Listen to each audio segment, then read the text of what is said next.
परिचय। बच्चों, आज हम अवकल समीकरण सीखेंगे। तो प्रश्न है कि हमें अवकल समीकरण को सीखने की आवश्यकता क्यों है? क्या कोई बता सकता है? सर, क्योंकि अवकल समीकरण एक अभिव्यक्ति है जो मात्राओं और उनके परिवर्तन की दर से संबंधित है। बहुत अच्छा। कोई और? सर, क्या हम अवकल समीकरण के माध्यम से विकास दर का वर्णन कर सकते हैं? हाँ, और एक अवकलन समीकरण का हल केवल एक संख्या नहीं है, अपितु एक फलन भी है। क्या ये दिलचस्प नहीं है? चलो अब शुरू करते हैं। इस पाठ में आप जानेंगे कि अवकलन समीकरण को कैसे हल करते हैं। उद्देश्य। इस पाठ के अंत में आप निम्न करने में सक्षम हो जाएंगे। अवकल समीकरण की कोटि और घात ज्ञात करना। अवकल समीकरण के व्यापक और विशिष्ट हल ज्ञात करना। दिए हुए व्यापक हल वाले अवकल समीकरण का निर्माण करना। पृथक्करण चर विधि द्वारा अवकल समीकरण द्वारा हल निकालना। समघातीय अवकल समीकरण को हल करना और रैखिक अवकल समीकरण को हल करना। आधारभूत संकल्पनाएं। एक समीकरण जिसमें स्वतंत्र चर, आश्रित चर एवं उनके अवकलज सम्मिलित होते हैं, एक अवकलन समीकरण कहलाता है। एक ऐसा अवकलन समीकरण जिसमें केवल एक स्वतंत्र चर सम्मिलित होता है, सामान्य अवकल समीकरण कहलाता है। उदाहरण के लिए dy बटा dx minus x log x बराबर 0। अवकल समीकरण की कोटि। अवकलन समीकरण की कोटि अवकल समीकरण में उपस्थित उच्चतम अवकलज होती है। उदाहरण के लिए 1 बटा x गुणा d2y बटा dx वर्ग बराबर e की घात x एक अवकल समीकरण है। उच्चतम कोटि वाले अवकलज अर्थात d2y बटा dx वर्ग की कोटि 2 होती है। अवकल समीकरण की डिग्री यानी घात। अवकल समीकरण में उपस्थित उच्चतम कोटि के अवकलज की उच्चतम घात उस अवकलज समीकरण की घात कहलाती है। उदाहरण के लिए 1 बटा x गुणा d2y बटा dx वर्ग बराबर e की घात x एक अवकल समीकरण है। इसे इस रूप में भी लिखा जा सकता है। 1 बटा x गुणा d2y बटा dx वर्ग संपूर्ण घात 1 बराबर e की घात x, अर्थात उच्चतम कोटि के अवकलज की घात 1 है। उदाहरण, निम्नलिखित अवकल समीकरण की कोटि और घात ज्ञात करें।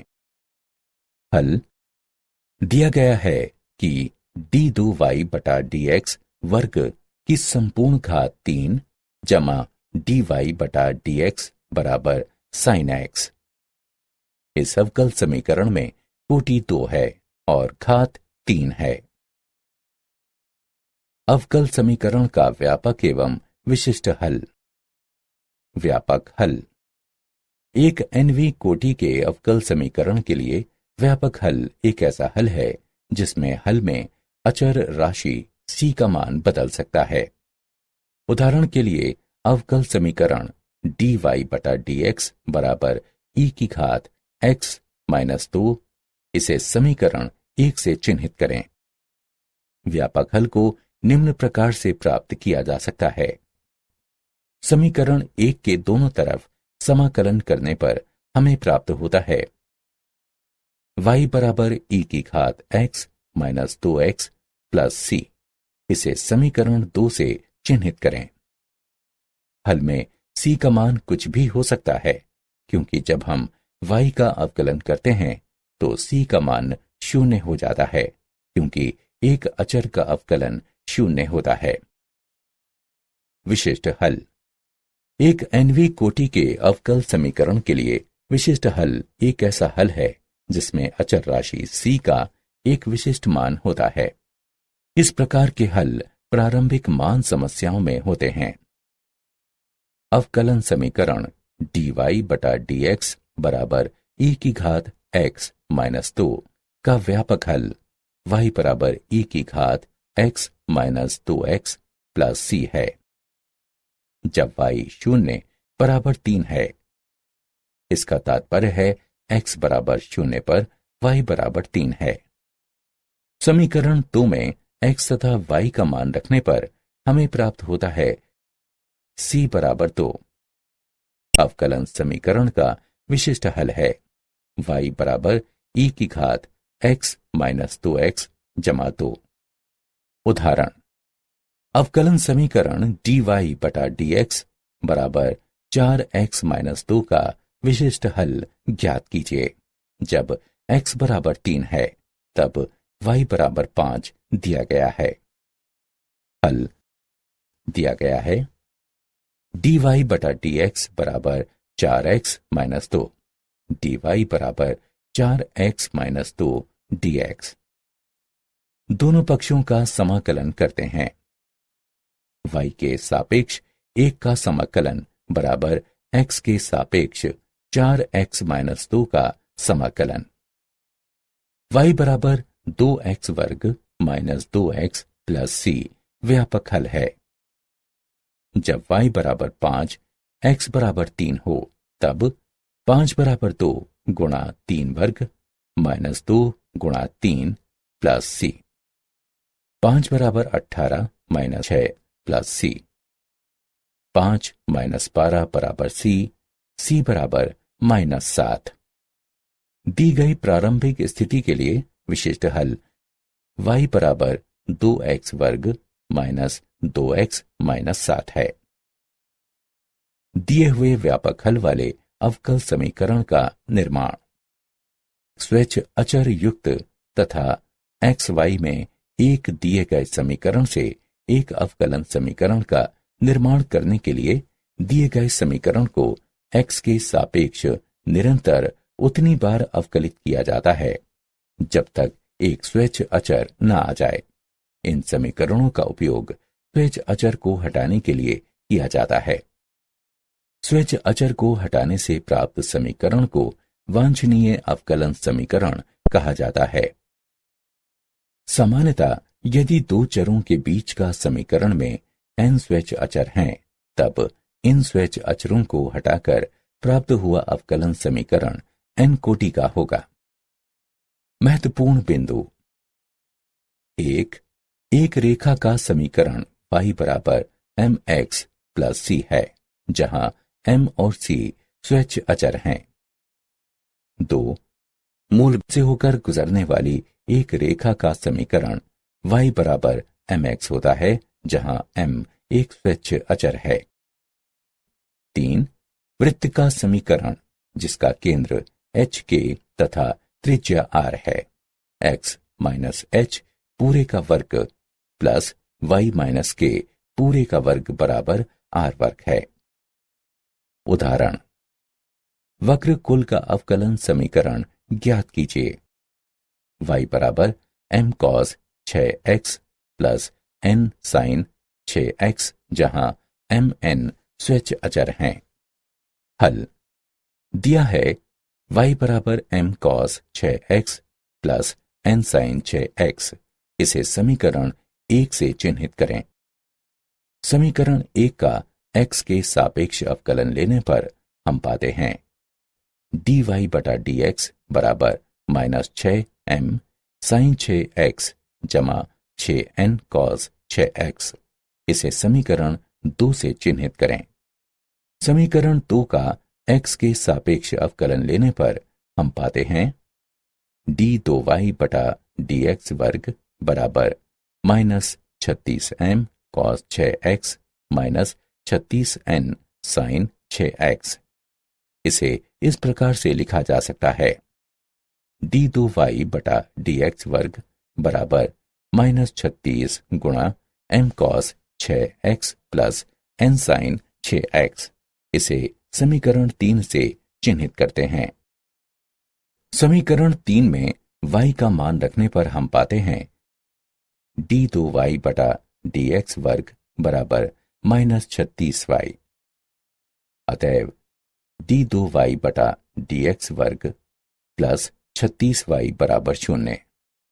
यही वांछनीय अवकलज समीकरण है। प्रथम कोटि एवं प्रथम घात के अवकल समीकरण को हल करने की विधियां। पृथक्करणीय चर वाले अवकल समीकरण। अवकलज समीकरण निम्नलिखित रूप का होता है dy बटा dx बराबर fx बटा gy या gy बटा fx या fx गुणा gy। उन्हें क्रमशः इस तरह से लिखा जा सकता है gy dy बराबर fx dx या dy बटा gy बराबर dx बटा fx या dy बटा gy बराबर fx dx एवं इसके पश्चात वे समाकलित हों। उदाहरण, अवकल समीकरण को हल कीजिए। dy बटा dx बराबर e की घात x minus y plus x वर्ग गुणा e की घात घटा y। हल दिया है dy बटा dx बराबर e की घात x घटा y प्लस x वर्ग गुणा e की घात घटा y। दाएं पक्ष से e की घात घटा y उभयनिष्ठ लेने पर हमें मिलता है dy बटा dx बराबर e की घात x प्लस x वर्ग गुणा e की घात घटा y। चरों का पृथक्करण करते हैं तथा हमें मिलता है e की घात y dy बराबर e की घात x प्लस x वर्ग dx। दोनों पक्षों का समाकलन करने पर हमें मिलता है y के सापेक्ष e की घात y का समाकलन बराबर x के सापेक्ष e की घात x जमा x वर्ग का समाकलन, अर्थात e की घात y बराबर e की घात x प्लस x घन बटा 3 प्लस c। ये दिए गए अवकलन समीकरण का व्यापक हल है। समघातीय अवकलन समीकरण। एक प्रथम अवकलज समीकरण के रूप में m xy dx जमा n xy dy बराबर 0 को समघातीय कहा जाता है यदि कैपिटल M और कैपिटल N दोनों गुणांक फलन समान घात के समघातीय समीकरण हों। हल विधि। प्रतिस्थापन y बराबर vx या x बराबर uy का उपयोग करते हैं। प्रतिस्थापन के बाद परिणामी समीकरण पृथक्करणीय समीकरण होता है। उदाहरण, अवकल समीकरण को हल कीजिए। dy बटा dx बराबर x वर्ग y बटा x घन जमा y घन। हल दिया है dy बटा dx बराबर x वर्ग y बटा x घन जमा y घन। इसे समीकरण 1 नाम दीजिए। ये एक समघातीय अवकलन समीकरण है। हम y बराबर vx रखेंगे। x के सापेक्ष दोनों तरफ अवकलन करने पर dy बटा dx बराबर x गुणा dv बटा dx जमा v। अतएव समीकरण 1 को इस प्रकार लिखा जा सकता है v जमा x गुणा dv बटा dx बराबर vx घन बटा x घन जमा v घन गुणा x घन। v जमा x गुणा dv बटा dx बराबर v बटा 1 जमा v घन। x dv बटा dx बराबर v बटा 1 जमा v घन घटा v, जो बराबर होगा v घटा v की घात 4 बटा 1 जमा v घन के। दोनों पक्षों पर समाकलन करते हैं तथा हमें प्राप्त होता है x के सापेक्ष 1 बटा x का समाकलन बराबर घटा v के सापेक्ष 1 जमा v घन बटा v की घात 4 का समाकलन। x के मोड का लॉग बराबर 1 बटा 3 v घन घटा v के मोड का लॉग जमा log c।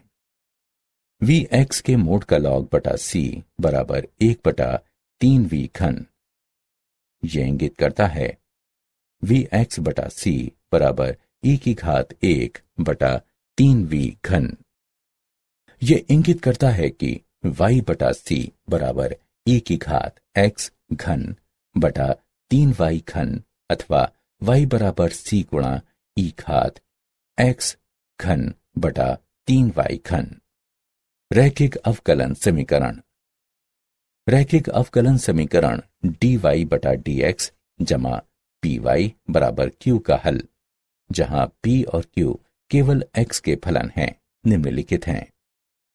जहां i डॉट f समाकलन गुणक का प्रतीक है तथा इसे नीचे दिए गए सूत्रों के माध्यम से प्राप्त किया जा सकता है। i डॉट f बराबर e⁻x के सापेक्ष p का समाकलन। यदि अवकलन समीकरण dx बटा dy जमा px बराबर q के रूप में हो, जहां p और q y के फलन हैं और न कि x के या अचर के, इस स्थिति में समाकलन समीकरण i डॉट f बराबर e⁻y के सापेक्ष p का समाकलन है और हल x गुणा i डॉट f बराबर y के सापेक्ष q गुणा i डॉट f का समाकलन जमा c है। नोट: यदि dy बटा dx का गुणांक इकाई न हो तब इसे इस दौरान इकाई बनाया जाना चाहिए। उदाहरण: अवकलन समीकरण को हल कीजिए। हल दिया गया है dy बटा dx जमा 3x वर्ग y बराबर 6x वर्ग। इसे समीकरण 1 से चिन्हित करें। px बराबर 3x वर्ग और qx बराबर 6x वर्ग के साथ दिया हुआ समीकरण रैखिक है। समाकलन गुणक को इस प्रकार प्राप्त किया जा सकता है। i डॉट f बराबर e⁻x के सापेक्ष 3x वर्ग का समाकलन, जो कि बराबर है e⁻x घन के। समीकरण 1 को समाकलन गुणक से गुणा करने पर हमें मिलता है e⁻x घन गुणा dy बटा dx जमा 3x वर्ग गुणा e⁻x घन गुणा y बराबर 6x वर्ग गुणा e⁻x घन, अथवा d बटा dx गुणा e⁻x घन गुणा y बराबर 6x वर्ग गुणा e⁻x घन। दोनों पक्षों का समाकलन करने पर हमारे पास है e⁻x घन गुणा y बराबर x के सापेक्ष 6x वर्ग गुणा e⁻x घन का समाकलन बराबर 2 गुणा e⁻x घन जमा c। y के लिए हल करने पर हमें मिलता है y बराबर 2 जमा c गुणा e⁻x घन। मूल्यांकन। आगे बढ़ने से पहले आइए जानें कि आपने कितना सीखा। सही विकल्प को उठाकर उसके संगत स्थान पर रखें।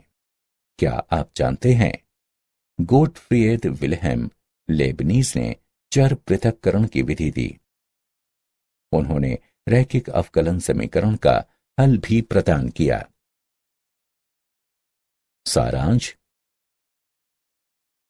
आइए हमने जो कुछ सीखा है उसे संक्षेप में दोहराएं।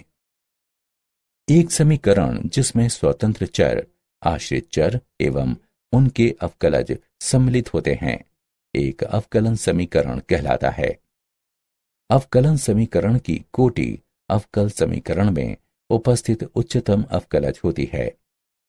अवकल समीकरण में उपस्थित उच्चतम कोटि के अवकलज की उच्चतम घात उस अवकलज समीकरण की घात कहलाती है।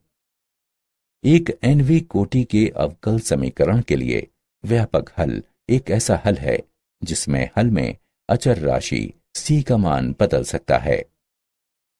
एक nवीं कोटि के अवकल समीकरण के लिए विशिष्ट हल एक ऐसा हल है जिसमें अचर राशि c का एक विशिष्ट मान होता है। इस प्रकार के हल प्रारंभिक मान की समस्याओं में होते हैं। यदि दो चरों के बीच के समीकरण में n स्वेच्छ अचर सम्मिलित हो, तब इन स्वेच्छ अचरों को हटाकर प्राप्त अवकलन समीकरण n घातीय होगा। पृथक्करणीय चर के साथ अवकलन समीकरण में सर्वप्रथम हम चरों का पृथक्करण करते हैं एवं फिर उनका समाकलन करते हैं। प्रथम कोटि के अवकलन समीकरण के निम्न रूप को समघातीय कहा जाता है यदि दोनों गुणांक फलन m तथा n एक समान घात के समघातीय समीकरण हो। सर्वप्रथम हम y बराबर vx का मान रखते हैं तथा फिर परिणामी समीकरण पृथक्करणीय चर होता है। रैखिक अवकलन समीकरण dy बटा dx जमा py बराबर q का हल y गुणा समाकलन गुणक बराबर x के सापेक्ष q गुणा समाकलन गुणक का समाकलन जमा c, जहां i डॉट f समाकलन गुणांक का प्रतीक है, बराबर e की घात x के सापेक्ष p का समाकलन, जहां p तथा q x के फलन हैं। यदि अवकलन समीकरण के रूप में dx बटा dy जमा px बराबर q लिया जाता है, तब इसका हल है x गुणा समाकलन गुणांक बराबर y के सापेक्ष q गुणा समाकलन गुणांक का समाकलन जमा c, जहां i डॉट f बराबर e की घात y के सापेक्ष p का समाकलन, जहां p और q y के फलन हैं, न कि x या अचर के।